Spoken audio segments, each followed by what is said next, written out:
Bonjour, je suis Mathéo de jardinbiomathéo.com. On est aujourd'hui vendredi le 29 janvier 2021 et on a déjà commencé nos semis pour l'été. En fait, nos semis de poivrons. Il y a déjà 2-3 semaines de ça, donc au début du mois, à moins 20 sous zéro. On est ici dans notre conteneur à semis qui est isolé puis qui est chauffé à température désirée. Fait qu'on a fait germer nos poivrons à 26 degrés, puis une fois qu'ils ont émergé, là, on baisse un peu la température, ce qui fait qu'on obtient là, de la super belle qualité pour nos poivrons. Ce qui fait que nous, dans le fond, on commence déjà nos semis d'été, puis à partir de la semaine prochaine, on va faire nos tomates, puis d'autres semis qui vont aller dans les serres, je vais aller vous montrer tantôt. Fait qu'évidemment, en ayant aussi des lumières adaptées à la culture, intérieure, c'est des lumières horticoles, donc avec des spectres lumineux qui sont déterminés pour le type de culture. Dans ce cas-ci, c'est le poivron. Là. Fait que, évidemment, on a un gros gain au niveau de la qualité. L'émergence des semis est presque à 100%. Puis on a juste mis un terreau là-dedans. Puis on a commencé à rentrer nos fines herbes, donc le thym, qui recommence à prendre du vert. Parce qu'il était dans notre serre, là, notre serre chauffée un peu, puis il manquait de lumière. Fait que là, on va avoir aussi là, du beau thym à vous offrir avec d'autres fines herbes. On va aller dans l'autre salle. On est dans la salle mitoyenne qu'on tient environ à 22 degrés. Puis dans le fond, je vais juste vous faire un peu le tour là, de ce qu'on a comme semis, de ce qui va arriver. Donc, on a fait des semis de chou-fleur cette semaine qu'on va planter début mars en serre. Puis, mi-mars plutôt. Fait que là, on a des betteraves, on a un peu de sauge. Puis ici, on a d'autres fines herbes qu'on a rentrées. Là, notre belle ciboulette, le persil qui commence à bien reprendre. Puis on a différentes variétés de kale ici qu'on va mettre en terre là, incessamment, là, sûrement cette semaine. On a eu un petit problème de pucerons. Évidemment, quand on est dans un endroit qui est chauffé comme ça, puis avec de la lumière, dès qu'on introduit un insecte nuisible, il va se reproduire. Puis on a rentré des coccinelles, puis on met aussi des chrysopes, qui est un insecte qui s'attaque aux pucerons.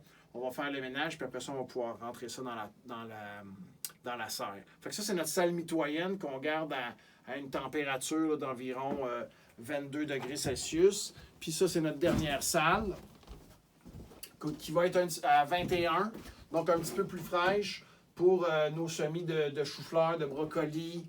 Puis on a du chou, puis du céleri aussi, de la ciboulette.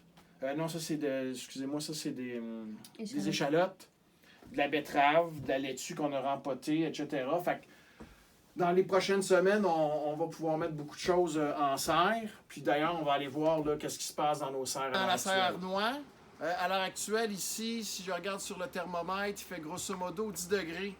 Fait que vous voyez, on est en fin d'après-midi. Toute la journée, il a fait 20-22 degrés. Puis dès que le soleil se couche un peu encore, mais on est en janvier, la température diminue quand même considérablement.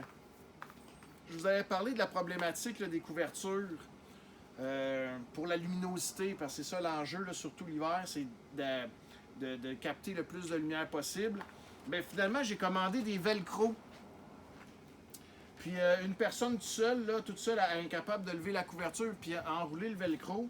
Fait que ça va beaucoup plus rapidement. Puis on a commencé aussi à mettre des cordes comme ça. Comme ça, on peut vraiment tout soulever l'installation de couverture. Il y a une bonne circulation d'air. Ça, c'est important pour réduire l'humidité. Puis en plus, l'eau pleine, ils vont capter un maximum de lumière.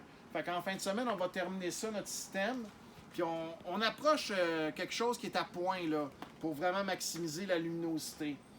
Cette semaine ici, on va faire d'autres plantations de radis, de rabioles, d'épinards.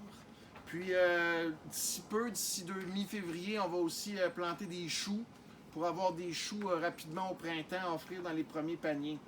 On a toujours ici de l'échalote, de la laitue, du kale, puis de la bêta-carbe. Puis on avait planté des choux-fleurs. Quand est-ce qu'on avait planté ça? Au mois de décembre.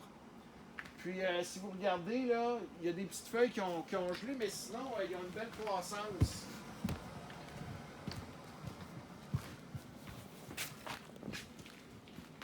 Donc, les choux ont quand même une belle croissance. Fait qu'on est satisfait là, des résultats là, de nos essais. Fait que voilà. Je vous rappelle qu'il y a toujours l'autocueillette puis les paniers disponibles. On a une douzaine de variétés de légumes à vous offrir. La réponse est super positive. On est content. On a des clients presque à tous les jours. Donc, n'hésitez pas. Il y en a qui viennent avec leurs enfants. Ça fait une belle sortie.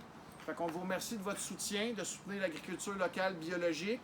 Puis, avec peu de coûts de chauffage, on est capable de produire quand même des beaux légumes savoureux puis frais. Fait qu'on est content de notre essai cette année. Ça va au-delà de nos espérances, tant au niveau de la réponse de la clientèle qu'au niveau de la qualité des légumes qu'on sort ici. Fait qu'hésitez pas si vous voulez de l'information, si vous voulez qu'on vous ramasse un panier ou que venir faire de l'autocueillette, vous m'écrivez piconnet.mateo@commercialgmail.com ou vous m'appelez 450-758-5085. On a toujours des œufs, du miel, évidemment à vous offrir, puis quelques produits transformés. Merci beaucoup!